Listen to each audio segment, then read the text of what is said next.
Chapter 2. The Shepherd Boy. Once upon a time, there was a boy. His name was Rajat. He lived in Hiranagar village. He was a shepherd boy. Every morning, he would take the sheep of the villagers to graze and bring them back in the evening.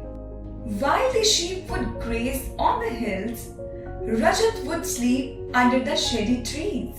He found his job very boring. He kept planning to get rid of his boredom. One day, an idea came to his mind. He thought of trying it. He immediately climbed to the top of a nearby hill and began to shout at the top of his voice, "Wolf, wolf, save me! It attacks the sheep! Help!" A few villagers were working in the nearby fields. They heard Rajat and got worried. They rushed to help him with long sticks in hand. But when they reached there, they found Rajat laughing at them.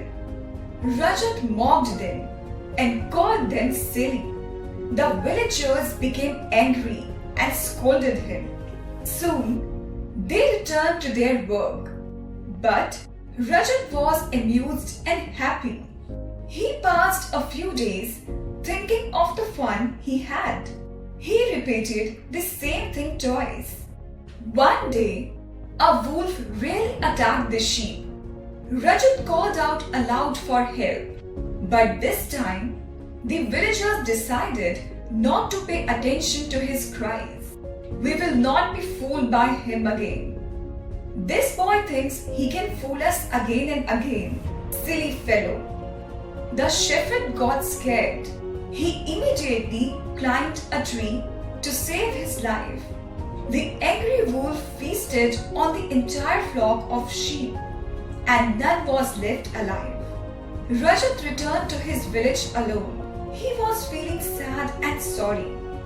The village headman said, "You have got your punishment for lying again and again. You should not have lied to the people, as nobody believed you when you really needed their help." Rajat understood his mistake and felt sorry for lying.